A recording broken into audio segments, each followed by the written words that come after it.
I've heard the answer to this, but why not the immediate rematch with Deontay Wilder? Just put that out there publicly. Because on Showtime, it wasn't viewed by that many people. I believe it was only 325,000 views for a world heavyweight title fight with two of the most colourful, charismatic champions in the past 50 years, 30 years. You know, this needs to be built bigger.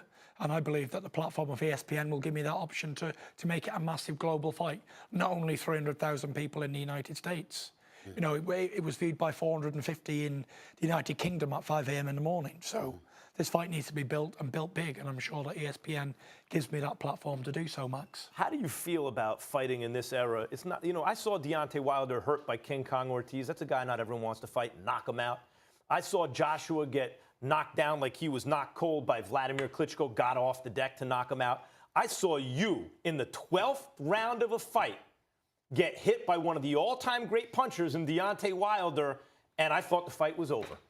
And you got up off the deck, and I thought won the fight because you were ahead on points, and you wound up getting a draw. How does it feel to be in this era where you have rivals who have some of that stuff on the inside, too, that make them special?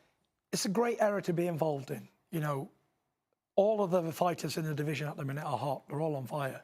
Everyone believes in themselves. You know, you got Wilder, Joshua, myself, and so many just a little bit behind chasing.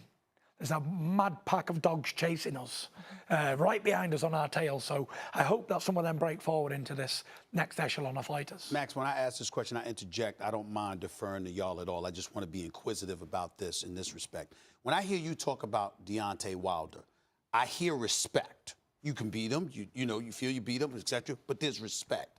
And it's not to say that you don't respect Anthony Joshua, but I think you two view yourself as guys who have to chase him, and he is avoiding y'all. Is that a fair depiction of what's going on in the heavyweight division in your mind right now? Well, firstly, I respect all boxers that get in the ring, but I do have more respect for Deontay Wilder than Anthony Joshua, because Wilder has proved to me that he is willing to step up and fight the best, and he has done.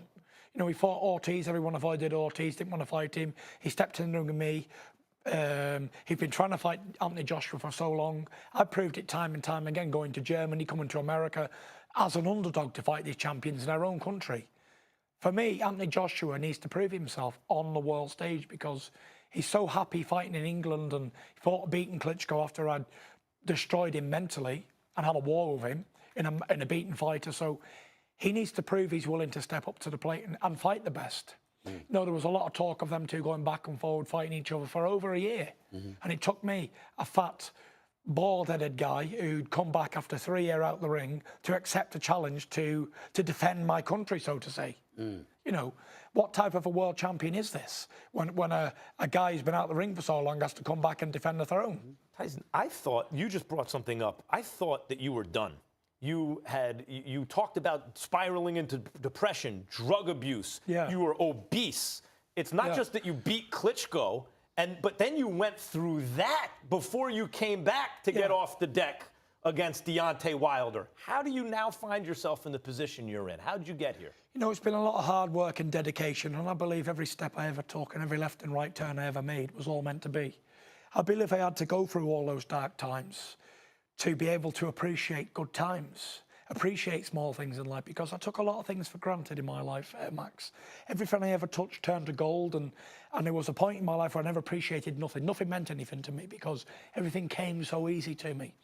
But now I appreciate that glass of water, because there was a long period of time where the only place I ever thought I'd ever end up was in a padded room. And I didn't think I'd ever come back to competitive boxing. I didn't think I'd ever lose the weight. It was the hardest thing I ever had to do, but as something I'd suffered with my whole life, depression and anxiety, never really understood it until 2016 to start doing proper research on the matter. I just thought that it was something that I was suffering with or feeling.